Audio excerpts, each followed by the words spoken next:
I saw a Confederate flag today, and I was just wondering why. Like, why are you flying that still? I was driving down Westchester Pike behind the truck, and in the back of the window, like right there, was a big old Confederate flag. You've seen it. I've seen it. We've seen it on social media. We've seen it in real life. Why are you guys still flying that flag?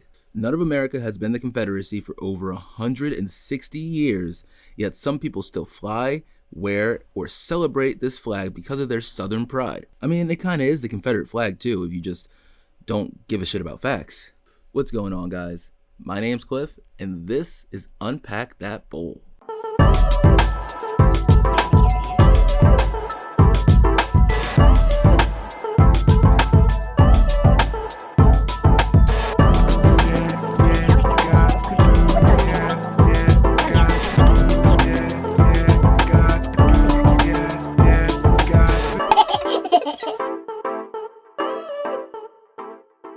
Unpack That Bowl, the show where we take a deep dive into pop culture. So in this episode of Unpack That Bowl, we're going to be dispelling some Civil War myths.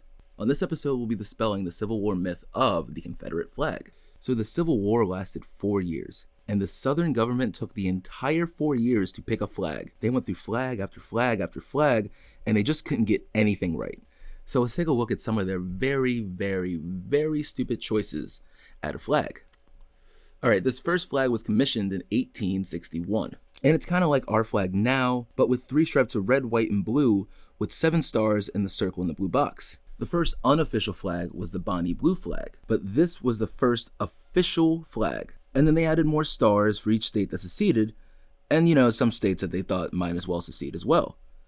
But everyone hated this flag, and that's mainly because when they went into battle with this flag, it was too similar to the Union's flag.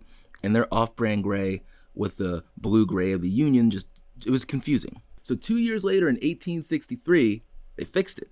They came up with a brilliant flag that they would use for the rest of the war. Oh, well, no? Oh, they would get rid of it soon, like the other one? All right, let's look at it anyway. So 1863 brought the Confederates the stainless banner. This flag is a big old white flag. But oh, look, there's your Confederate signal all the way up there in the corner. What's this surrounded with though? Is that, if you go like this, it's a white flag. This is like pure white, like dumb white, like a surrender flag white.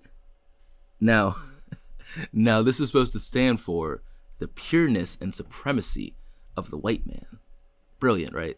2 years later, they scrapped that because they're basically going to war with a surrender flag. You know how they fix it? Oh, put a big vertical red line right there. That'll be perfect. In 1865, they rescaled and de-whited it a little bit and added a red vertical stripe on the right side of the flag. Perfect. Just in time for Robert E. Lee to surrender in 1865. But that's weird. None of those flags were the flags that we see flown. I mean, that last one kind of was, but no, that's still not the flag that we see flown. So what's up with that? That flag was actually officially rejected by the Confederate Congress. Instead, they chose the first flag. The general design was famous for the Army of Virginia battle flag, but that was more squarish. Robert E. Lee flew it as he whipped the Union Army's butt up and down the East Coast. But also, most Confederate battalions had flags that they flew under as well.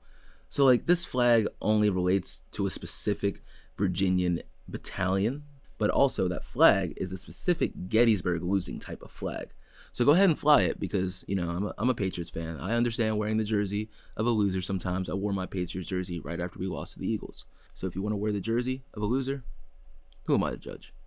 Thanks for watching, guys. If you want me to dispel more Civil War myths, let me know. Let me know if you enjoyed this video. My name's Cliff, and this has been Unpack That Bowl. Peace. And then we see Drogon blasting through the city. In the chair. And Shrek was pretty. I maybe wash the shit off my hands, and then we peel it off. I've heard of buoyancy related to like boats and like, for example, how little compromise with evil is okay as long as it all works out in the end, right? Pop, pop. He had it with the shield. He said, ha, ha, ha. Everyone was flaming him too. Fuck that, dude. Everyone was flaming. Hey, we racing the roof. Like, do something if it means everything or whatever the fuck it said. I guess so, but I never wanted you to worry. I did. Fuck.